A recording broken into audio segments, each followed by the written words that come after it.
ایک ایسی خطرناک باؤنسر جس نے مارکس اسٹوئنس کو زمین پر گرا دیا، مچل جانسن کی وہ گیند جس نے وراٹ کوہلی کو چاروں چانے جیت کر دیا، اور وہ خوفناک باؤنسر جس نے پورے کرکٹ ورلڈ کو رلا دیا۔ آج ہم دیکھیں گے کرکٹ تاریخ کے 10 انتہائی خطرناک باؤنسرز جنہیں دیکھ کر بڑے بڑے بلے باز بھی حیران رہ گئے۔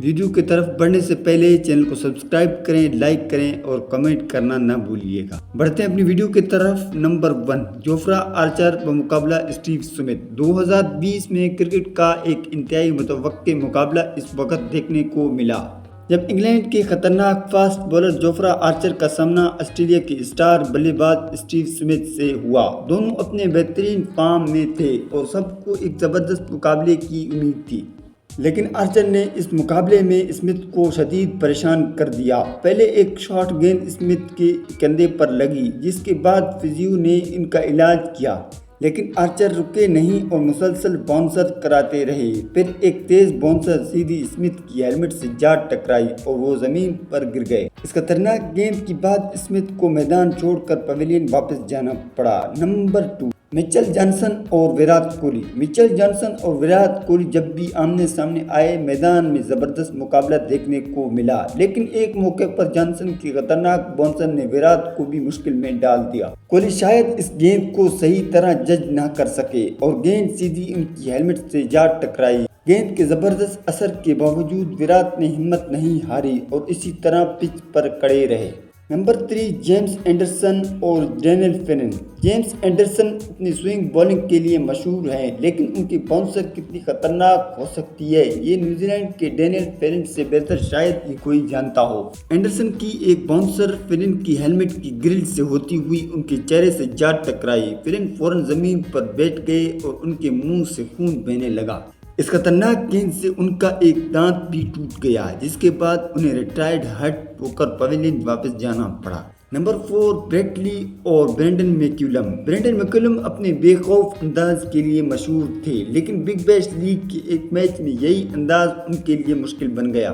میکولم نے پچھلی گیند پر آگے بڑھ کر شاٹ کھیلنے کی کوشش کی، جس کے جواب میں بریٹ لی نے اگلی گیند پر زبردست باؤنسر کرائی۔ میکولم نے پل شاٹ کھیلنے کی کوشش کی، لیکن گیند ان کی ہیلمٹ اور گرل کے درمیان سے ہوتی ہوئی آنکھ کے قریب جا لگی۔ وہاں سے خون بہنے لگا اور آخرکار انہیں ریٹائرڈ ہرٹ ہونا پڑا۔ نمبر 5، شعیب اختر اور برائن لارا۔ دنیا کے تیز ترین بالرز میں شمار ہونے والے شعیب اختر کے سامنے بڑے بڑے بلے باز بھی دباؤ میں آ جاتے تھے۔ ویسٹ انڈیز کے خلاف ایک میچ میں شعیب اختر کی خطرناک باؤنسر برائن لارا کی ہیلمٹ کے پیچھے گردن کے قریب جا لگی۔ لارا فوراً زمین پر گر گئے اور سب کی پریشانی بڑھ گئی۔ اگرچہ وہ کچھ دیر بعد کھڑے ہو گئے، لیکن احتیاطی تدابیر کے طور پر انہیں واپس پویلین بھیج دیا گیا۔ نمبر 6، شان ایبٹ اور فل ہیتھ۔ 25 نومبر 2014 آسٹریلیا کی ڈومیسٹک کرکٹ کا وہ دن جسے کرکٹ کبھی نہیں بھول سکتی۔ نیو ساؤتھ ویلز اور ساؤتھ آسٹریلیا کے درمیان میچ میں فل ہیتھ 63 رنز پر بہترین بیٹنگ کر رہے تھے۔ اسی دوران شان ایبٹ کی ایک باؤنسر پر ہیتھ نے ایک شاٹ لگانے کی کوشش کی، لیکن گیند بیٹ اور ہیلمٹ کو چکما دیتے ہوئے ان کی گردن کی پچھلے حصے کے غیر محفوظ حصے سے جا ٹکرائی۔ ہیتھ زمین پر بے ہوش ہو کر گر گئے۔ انہیں فوری طور پر اسپتال منتقل کیا گیا، جہاں ان کی سرجری ہوئی، لیکن 2 دن تک کوما میں رہنے کے بعد 27 نومبر 2014 کو فل ہیتھ انتقال کر گئے۔ یہ واقعہ کرکٹ تاریخ کی سب سے افسوسناک اور جذباتی لمحات میں سے ایک بن گیا۔ نمبر 7، جوش ہیزل اور بین اسٹوکس۔ ایک خطرناک باؤنسر جسے بین اسٹوکس شاید کبھی نہیں بھولیں گے۔ آسٹریلیا کے فاسٹ بولر جوش ہیزل ووڈ کے باؤنسر کو اسٹوکس نے پل کرنے کی کوشش کی، لیکن گیند سیدھی ان کی ہیلمٹ سے جا ٹکرائی۔ ٹکر اتنی زوردار تھی کہ اسٹوکس کی ہیلمٹ کی سائیڈ پیڈ ٹوٹ کر گر گئی۔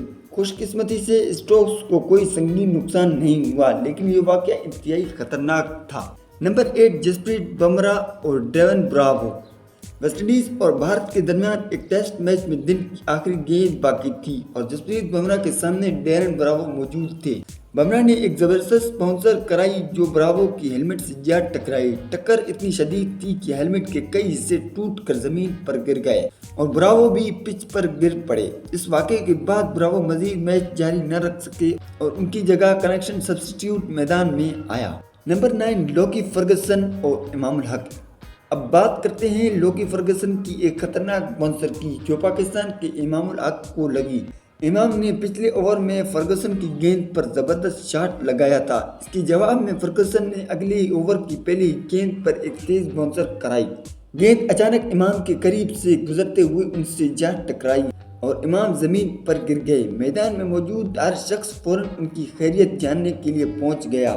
نمبر 10 رائلی میرٹز بمقابلہ Marcus Stoinis. Big Bash League کے ایک میچ میں مارکس اسٹوئنز کا سامنا رائلی میرٹز سے تھا۔ میرٹز کی گیند تقریباً ہاف پچ پر گری۔ اسٹوئنز کو لگا کہ گیند آسانی سے ان کی سر کے اوپر سے گزری جائے گی، لیکن گیند توقع سے مختلف انداز میں باؤنس ہوئی اور لیگ سائڈ کی طرف بھی جاتی رہی۔